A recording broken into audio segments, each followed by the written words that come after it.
how was Karpowership SA granted a license by the national regulator to generate electricity despite having failed to secure the necessary environmental clearance in June? Critics are calling for answers from the national energy regulator after it granted the company license to provide electricity to Saldanha Bay, Kucha and Richards Bay. The organization Undoing Tax Abuse, as OUTA, says the public has a right to know why the decision to grant the generation licenses was made.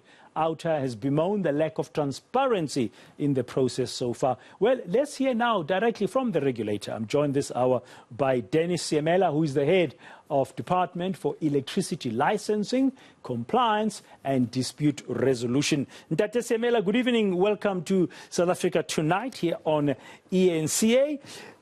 I don't think anybody is questioning your role and responsibility in granting licenses.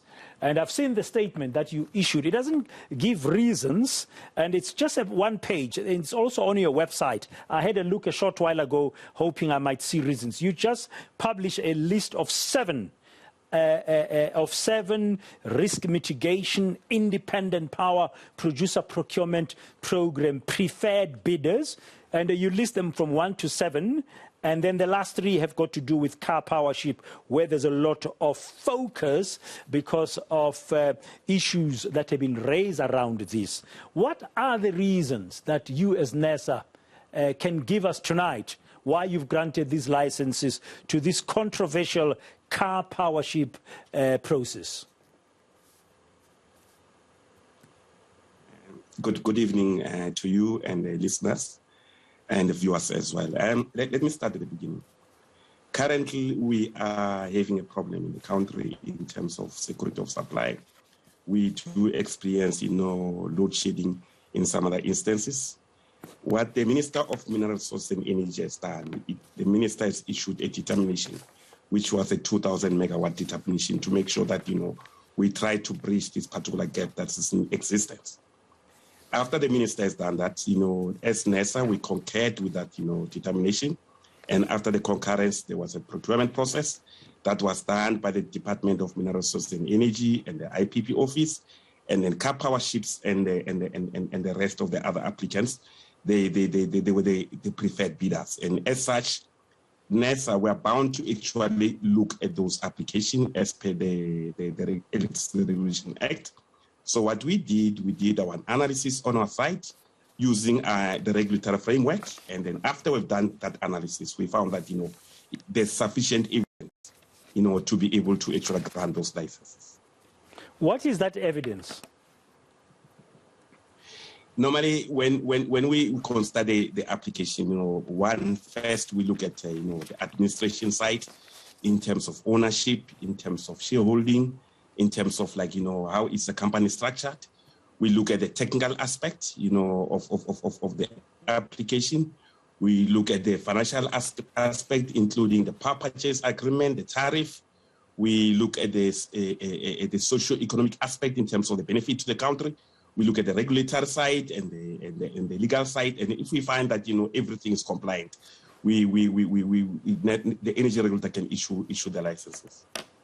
From a transparency perspective, could you just shed light tonight here about the fact that there are a number of stages that Karpowership is supposed to go through, including the environmental one. And one of your mandates as a regulator is to ensure sustainability of the energy sector, despite setting new tariffs and fees and giving licenses.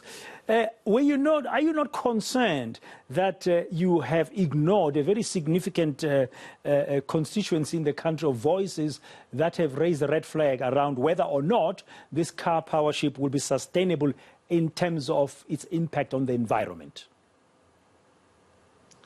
You are correct, that you must look at the sustainability of the supply industry, and that's exactly what we are trying to do.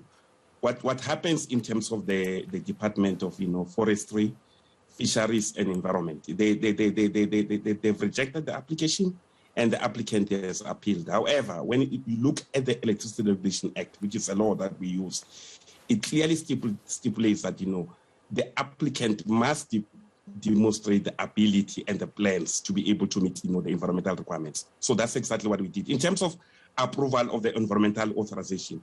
That particular mandate rests with the Department of Forestry, Fisheries and Environment. So, it's another entity that has to deal with that particular aspect. It's not for Nersa to deal with in terms of approval.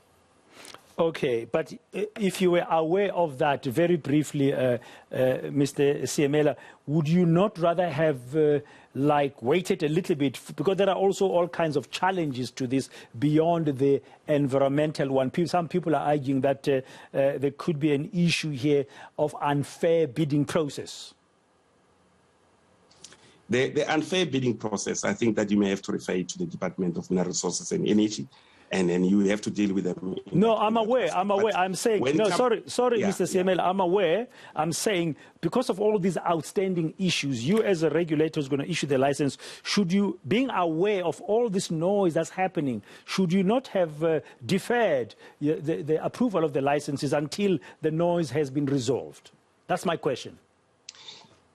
The question is this, okay, because there's no such a law or legislation that says that, the environmental authorization must be granted first. They've got a mandate. They have to deal with the mandate. They have to deal with the approval. As Nersa, we're actually looking at our own mandate in terms of the regulatory framework and in terms of the Electricity Regulation Act.